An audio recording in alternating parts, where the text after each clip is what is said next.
Uh, Thank you so much for joining us today for our 2026 Pre-AERA Skill Building Workshop. Today's workshop will be presented by Nguyen and John Shipko, and it will be co-facilitated by myself and Natalie Hutchins. We are very excited to begin. Today's topic is going to be identifying and participating in important professional events at conferences, given that AERA is just around the corner. So we figured facilitating this workshop is going to be beneficial for our AERA attendees. And I would like to go ahead and introduce myself. So, my name is Maisha. I'm a second year PhD student at the University of Oklahoma. I am researching motivation and cognitive engagement within underrepresented student populations, and I work with Dr. Allison Cuenca, and I'm a collaborator for lab. Motivational messaging, and I am also a member of the graduate student Council of the ARA Division C. So this gives me great pleasure to be one of the facilitators to host this event today, and I'll pass the floor to Natalie now. Yeah, it's wonderful to see everybody. My name is Natalie. I'm also co-facilitating this event. I'm currently a PhD candidate at within the educational. I'm doing a PhD in educational psychology at the University of Virginia. My research focuses on the development of curiosity, and how that relates to motivation in elementary age children. And I'm currently a graduate student within the Motivation SIG, but I've also presented in a variety of sessions, both at AERA, the Cognitive Development Society conferences, SRCD, and CogSci conferences as well. So I'm excited to kind of hear a little bit more about the conference space and facilitate this conversation. So with that, I think that we can move to letting the presenters introduce themselves as well, starting with Hoy.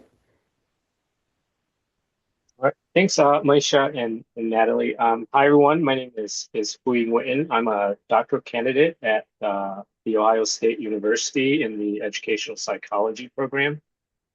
My research centers on motivation and self-regulation of learning, mostly in college age students and yeah, anything related to college. But I've been a MOSIC member for a number of years now, and I've been to a few ARA and APA conferences, um, and then was on the graduate.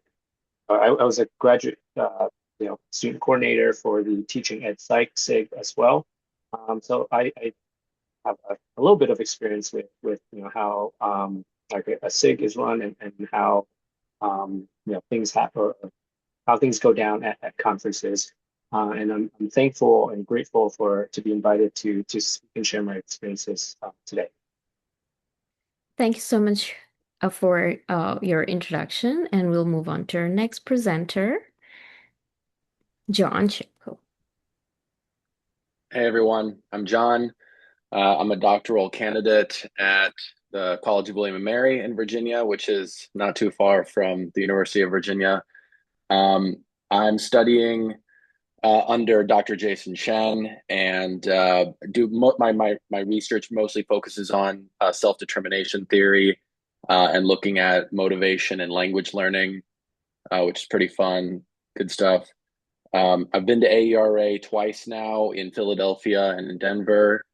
I've had some really awesome experiences there and been a member of Mode Sig for about 2 years now.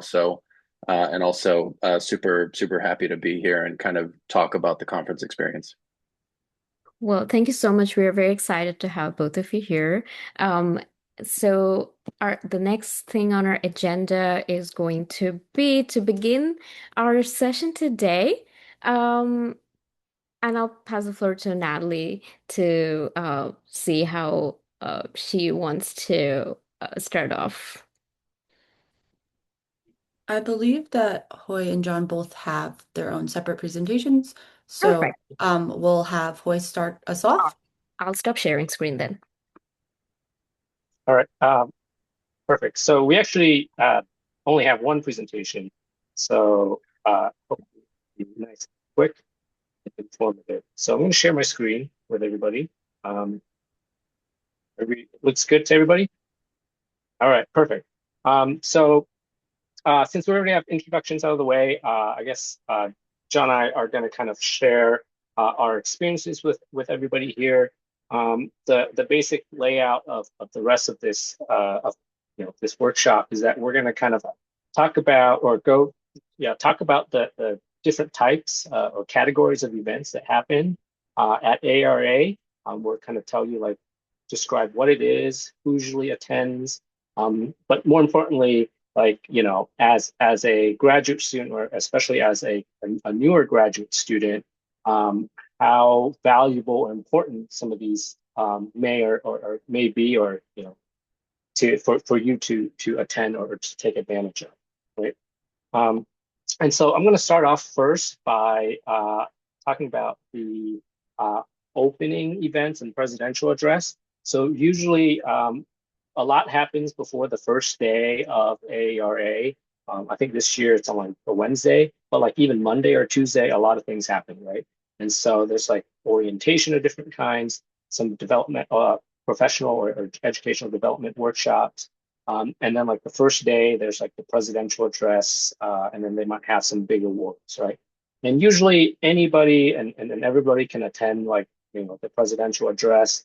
Some of these workshops or some of these orientations, you might have to register, and then some of them you might have to pay, but not many.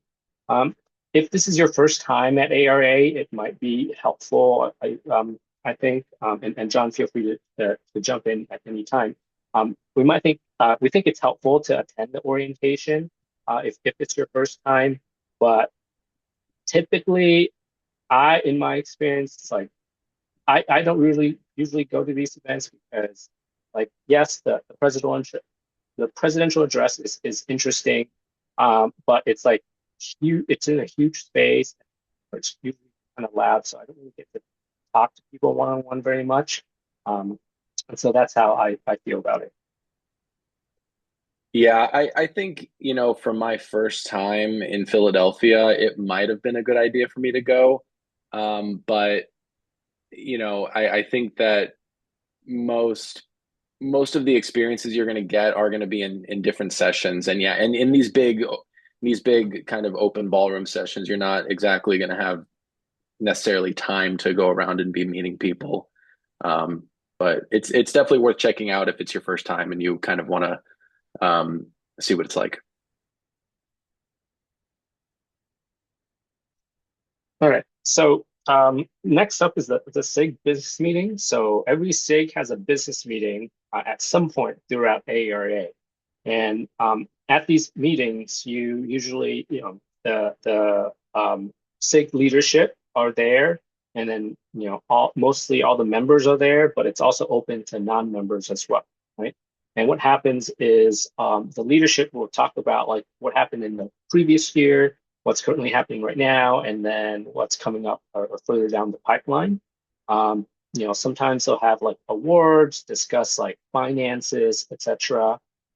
So it's not like, if you're interested in like research, you probably won't get a ton of talk about research at a SIG business meeting.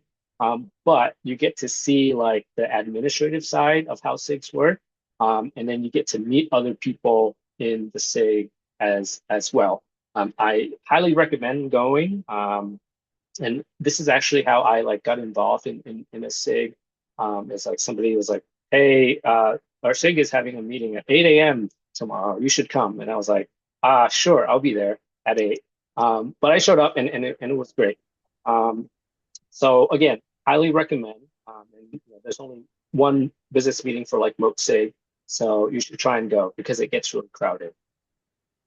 Yes, you want to maybe get there a little earlier if you don't want to spend the whole meeting standing up. You'll hear me mostly agreeing with what Hoy is talking about because we've talked about this beforehand. But The SIG meeting, the business meeting is really important. I think that you go, and half the reason that I'm even here right now is because I went to the business meeting and got to meet some really awesome people. So definitely, this is something that you probably don't want to miss out on.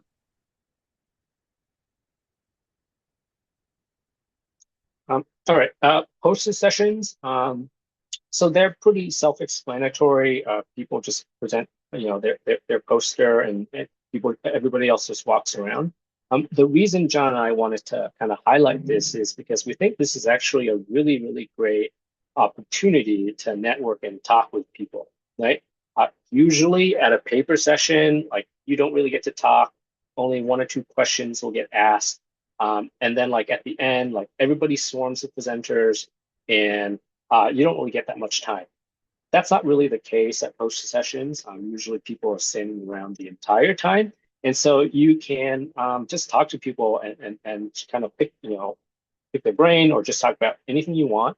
But there's much less pressure for them to like cut your conversation off to talk to somebody else.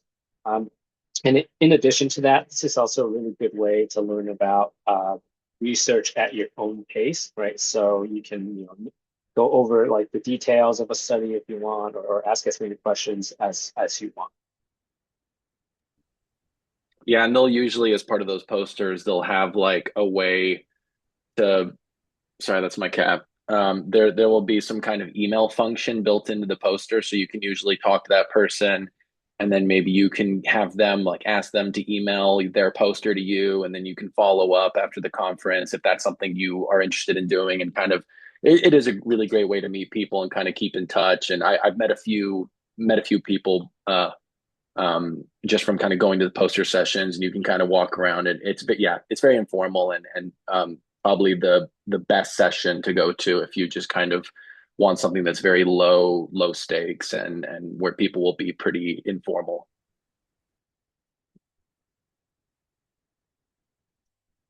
All right, so you may have seen some email, calls for, submitting to research in progress events. So essentially, these are roundtables where grad students share, their early stage research projects that haven't culminated in like a poster or paper yet.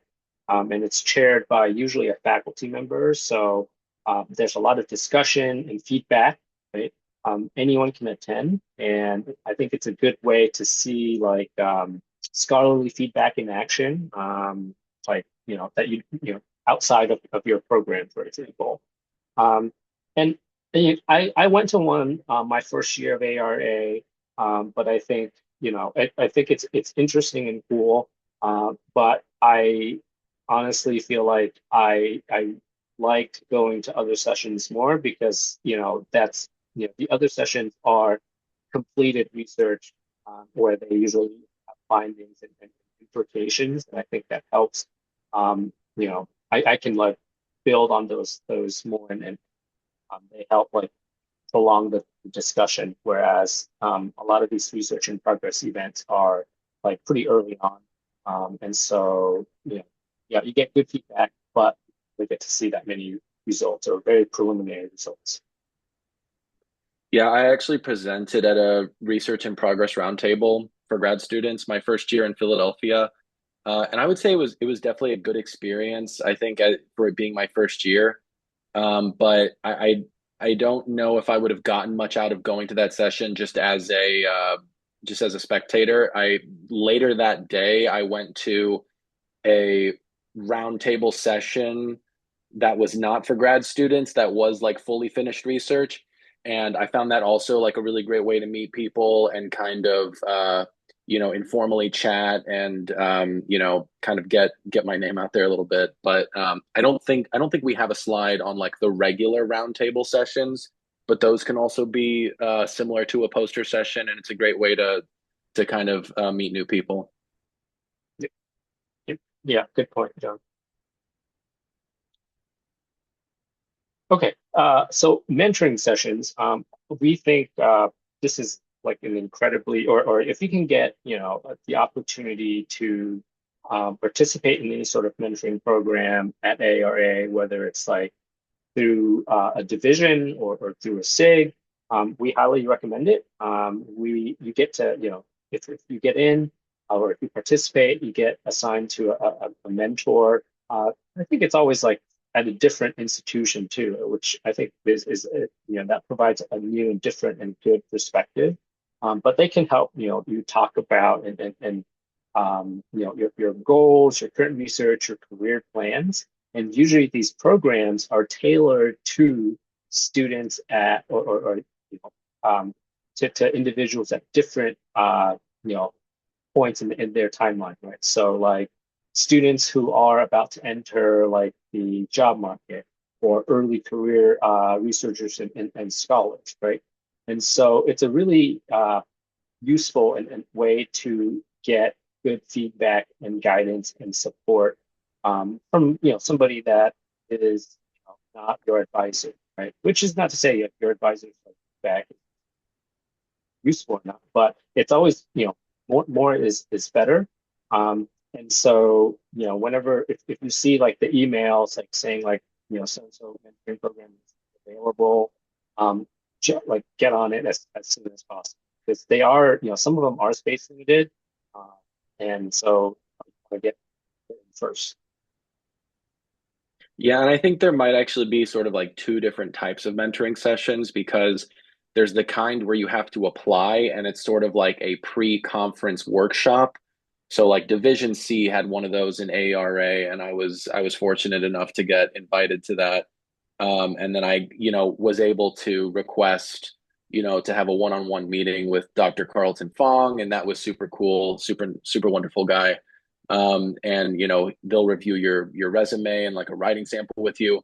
But then also in Philadelphia, I stumbled upon before I joined Division C, I stumbled upon a mentoring session for Division D, which was it was a session like on a Thursday morning, and just kind of anyone could walk in and chat, and they sort of had like these small like roundtable sessions. And that actually ended up being probably the best way to start off my first conference because I was feeling, as everyone is on their first conference, extremely overwhelmed. And so I went to that little Division D mentoring session and got to talk to some people just about like how do I navigate this conference and what do I do, and I felt that this session was incredibly effective at just kind of like lowering my adrenaline and getting me more comfortable with being in that atmosphere. And I just want to note too, like these are just formal, ways to access or get connected to a mentor.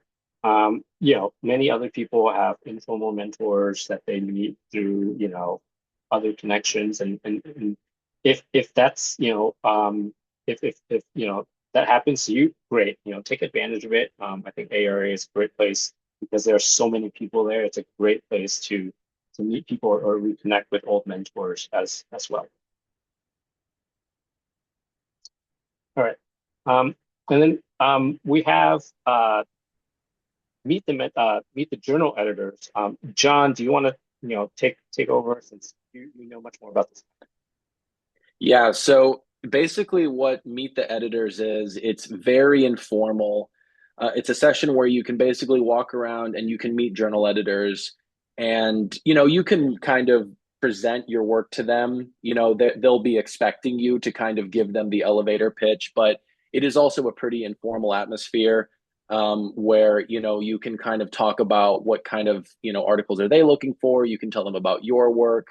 Um, even if you don't have an article that you're working on or that's ready to publish, you should still go and kind of get to know who the editors are.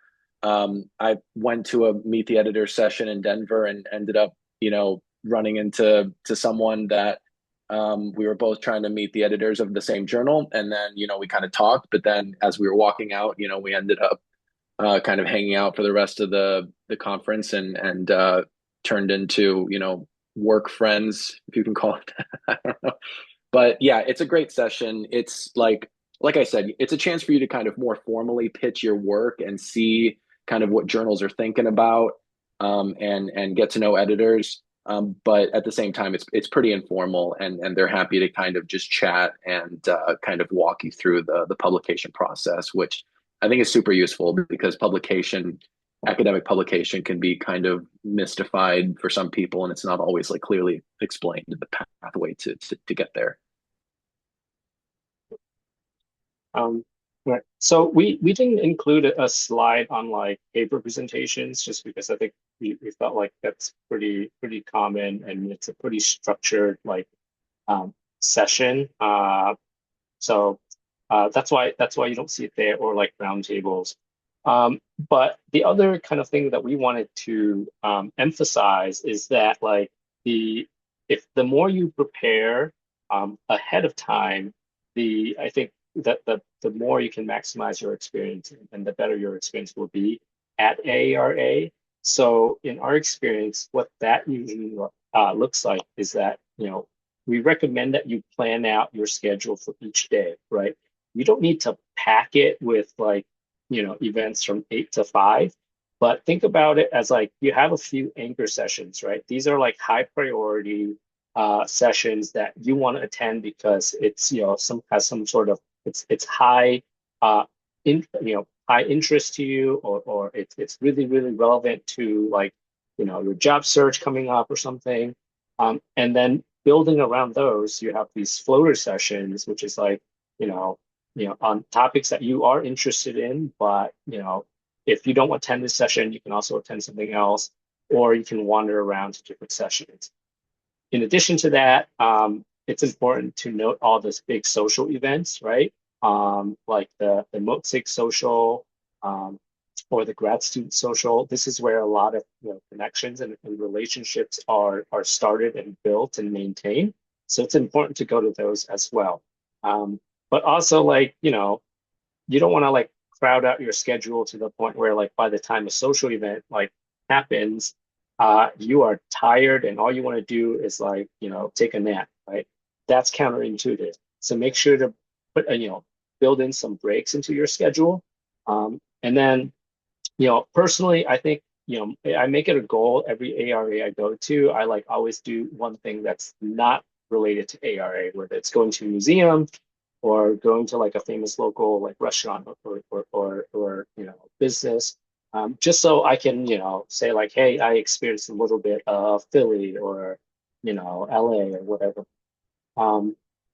I would also recommend that it's good to have an idea of like the people that you want to network and connect with, right? So what I do is I look on the online like program and like quote unquote stalk the people that I want to talk to, and I attend their like paper session on the first day. I'll say hi, right? I know I'm not going to have a lot of time to talk to them, but then I show up at another session like the next day or later in the day, or like their poster session like 2 days later.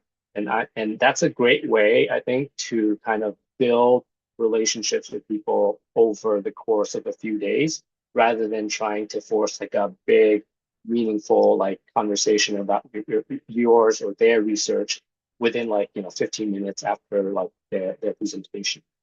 Um, John, anything else you wanted to add? Yeah, I think I would say that, yeah, so like don't underestimate the potential for social events, because, yeah, I've met some really amazing people during the social events, and it is kind of what kind of was allowed me to get more involved in Motsig and Division C, which is really amazing. And yeah, like planning out your schedule for each day, I would say probably don't schedule more than 4 or 5 sessions, and maybe like make sure you build in breaks to maybe just walk around, and especially if it's your first conference, it can feel a little overwhelming. You might even feel a little tired. um, and yeah, building in a day for sightseeing, that sounds great. I've never done that, but I really wish I would have.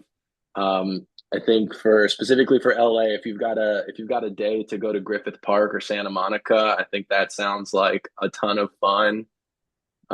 Yeah, go to the observatory, or go to the Santa Monica beach. That sounds like it would be amazing to kind of take a break from the conference for a day.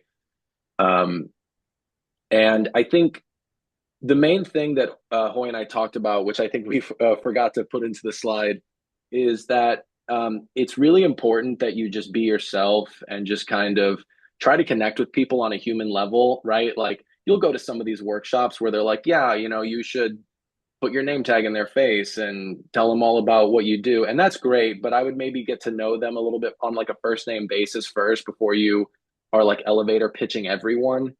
So there's kind of a right time and place to do those elevator pitches, but I would say that like these conferences are very social in their nature, and so I think it's also important to just kind of be yourself and don't feel like you need to do anything that feels unnatural. And part of that is like if you start to feel tired, it's fine to just kind of go back to your hotel room or go do something else. It's these conferences are best when you kind of manage those energy levels. All right. Thanks, John. And then the last point I wanted to kind of talk about is like make sure you plan out your travel, especially if you have like sessions in like very far away. Um, I know most of the sessions at ARA in LA will be at the convention center, but I think there are a few that are in like the typical hotels, and then maybe the social events are a little bit further out as well. So make sure you like build in enough time so that you can get to where you want to be early or at right before it starts instead of being late. Yeah, and my personal understanding is you'll most likely be taking an Uber or Yeah, walking because the public transit in LA is not good. terrible. It's non-existent. So, and I can say that because my brother lived there for 12 years and it was horrendous. And I pretty much ended up walking everywhere or taking an Uber.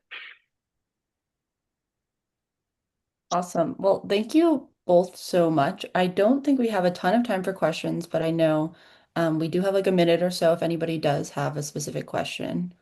Um, So we can leave that for a second, but I'll also just say, like, I can second everything both of you were saying. I feel like everything that you mentioned of like what was helpful versus like maybe less helpful, but maybe something still worth doing. I feel like it was spot on. I know that I did the Carabinic, I think is how you pronounce it, conversations, where you got to meet with faculty, motivation faculty specific to MoTSIG, and that was super, super helpful. And then also like meeting with other students. I know that I received some suggestion to like, these are the people who are potentially going to be in the field with you that like you're potentially wanting to collaborate. So, not just focusing only on the people that maybe you want to try and get a job from or something, but, like also focusing on those social connections too can be really helpful. So I think this was really great at kind of like emphasizing both of those things. But awesome. I think we are right at time. So if there's no questions, we can go ahead and wrap up. I'm just going to quickly share the future events page. We have two, or actually, I'm just going to say it just for lack of time, but we have two upcoming future events. The GSC virtual meet and greet is on March 27th from 3 to 4 p.m. ET. I'm going to put that link in the chat. And then otherwise, there's a research in progress events on April 8th from 3:45 to 5:15 Pacific Standard Time in the Westin Bonaventure floor lobby level beer dry B. Maybe it should have been better if I showed that, but those are two upcoming events for the conference as well. But thanks everybody for coming. Thank you.